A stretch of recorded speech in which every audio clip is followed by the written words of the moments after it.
মৰাণৰ খোৱাঙত বনৰীয়া মহৰ আক্ৰমণ খোৱাং আঞ্চলিক বন বিষয়াৰ কাৰ্যালয়ৰ অন্তৰ্গত বুঢ়ী খোৱাং গাঁৱত বনৰীয়া মহৰ আক্ৰমণত নিহত হয় এজন লোক দেওবাৰে আবেলি পথাৰত কাম কৰি থকা অৱস্থাত দুটা বনৰীয়া মহে হঠাৎ আক্ৰমণ কৰে লোক দুজনক লগে লগে দুই আঘাতপ্ৰাপ্তক অসম চিকিৎসা মহাবিদ্যালয়লৈ প্ৰেৰণ কৰা হয় যদিও সোমবাৰে পুৱতি নিশা দেৱেশ্বৰ চেলিং নামৰ লোকজনক মৃত ঘোষণা কৰে চিকিৎসকে আনহাতে আনজন আহত লক্ষেন শইকীয়াক চিকিৎসাৰ অন্তত সুস্থ হোৱাত ঘৰলৈ যাবলৈ দিয়া হয় উল্লেখ্য যে বিগত 2 মাহৰ ভিতৰত খোৱাং আঞ্চলিক বন বিষয়াৰ কাৰ্যালয়ৰ অন্তৰ্গত 3 নং চৰাইহাবি গাঁও দেৱাচালিকে ধৰি কেইবাখনো গাঁৱত হয় আজি কিছুদিনৰ পৰা মানে আমাৰ এইটো অঞ্চলত বনৰীয়া মহৰ বিশেষকৈ এইটো সাইডে আমাৰ দিহিং মথাৰি বাহিৰ সাইডে প্ৰায় কললো অঞ্চলতে মানে মহৰ উপদ্ৰৱটো বেছি আছিলে কিন্তু এতিয়া যেহেতু বানপানীৰ উপদ্ৰৱ হোৱাৰ পাছতে আমাৰ এইটো অঞ্চললৈ বিশেষকৈ আমাৰ বুঢ়ীখোৱাং আপোনাৰ এইটো দেৱাচালি আৰু অন্যান্য এই ভিতৰৰ আমাৰ যিখিনি এৰিয়া এই এৰিয়াত মানে আজিৰ পৰা কিছুদিনৰ আগৰ পৰা মানে দুটা মহে ইয়াতে বসতি কৰি আছিলে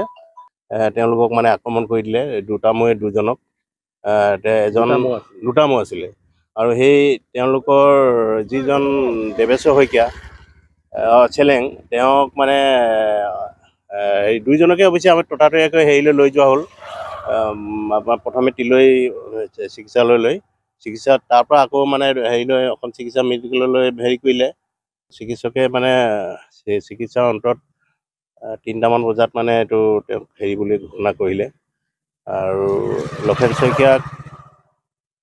তেওঁ চিকিৎসা কৰাৰ পাছতে তেওঁ সুস্থ মানে তেওঁ হৈছে ভিতৰত অলপ দুখ পাইছিলে কিন্তু তেওঁক হেৰি কৰিলে এতিয়া বৰ্তমান তেওঁ ঘৰত আহিলে আৰু হেৰি দেৱেশ্বৰ চেলেঙৰ পষ্টমৰ্টেমৰ কাৰণে মানে এতিয়া হেৰি হৈছে আৰু আমি তেওঁৰ কাৰণে আমি ৰৈ আছোঁ আৰু এতিয়া যোৱাকালি অৱশ্যে আমি ফৰেষ্টলৈ আমি হেৰি কৰিলোঁ খবৰ কৰিলোঁ তেওঁলোকৰ কৰ্মী দুজন আহি আমাৰ ইয়াত তেওঁলোকে মাত্ৰ খবৰ লৈ গ'ল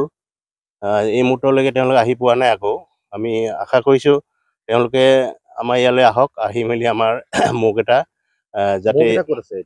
মহকেইটা আমি জনাত এটা ইয়াতে আছেই সেই জেগাতে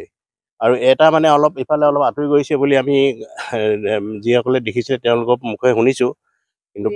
প্ৰকৃততে দুইটা আছে যদিও আমি এতিয়ালৈকে তাত যাব পৰা নাই মানুহ আতংক হৈ আছে সেইকাৰণে আমি খুব সোনকালে এই ব্যৱস্থাটো কৰি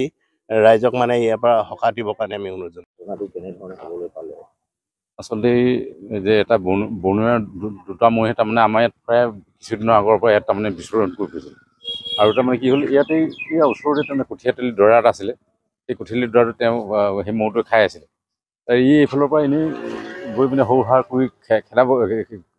ইয়াৰ পৰা আঁতৰাই দিব খুজিছিলে কঠীয়াতলিৰ পৰা সেই সন্ততে সেইফালে তাৰমানে আমাৰ গাঁৱৰ মানুহবোৰ ঘৰবোৰ আছে আৰু তাৰমানে সেইফালে সৰু সাৰ কৰি দিয়াৰ লগে লগে মহটো সেইফালে গুচি গৈছিলে সেইফালে সৰু সাৰ কৰি দিয়ালে ঘূৰি আহি পিনে আকৌ এইটো চাইডে ঘূৰি আহিল তাৰমানে তেতিয়া সেইটোৱে সেইটো খুদা মাৰি থৈ গৈছিল নিহত হ'ল কি নাম দেৱেশ্বৰ চেলেং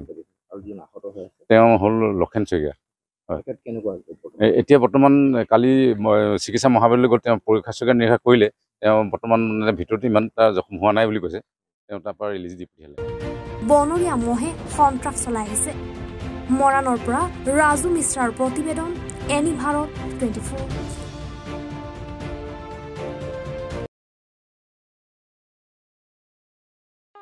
ৰব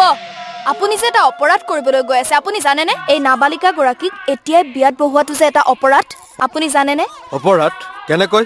মোৰ ছোৱালী মোৰ কথা তুমি যিয়েই নোকোৱা ভূঞা 18 বছৰৰ তলৰ যিকোনো কন্যা সন্তানৰ বিয়া দিলেই আইনগতভাৱে এক দণ্ডনীয় অপৰাধ বিয়া দিয়াজন যিমান দায়ী বিয়া পতাজনো সমানে দায়ী এতিয়া তাই পঢ়া শুনা কৰাৰ বয়স খেলা ধূলা কৰাৰ বয়স তাই খেলিবলৈ দিয়ক পঢ়িবলৈ দিয়ক আৰু চাব এদিন আপুনি তাইক লৈ গৌৰৱ অনুভৱ কৰিব পাৰিব এতিয়াই তাইক সংসাৰৰ বোজা দি তাইৰ ভৱিষ্যত জীৱনটো অন্ধকাৰ কৰাৰ অধিকাৰ তোমাৰ জানো আছে মোৰ ভুল হৈ গ'ল মাজনী মোক ক্ষমা কৰিবা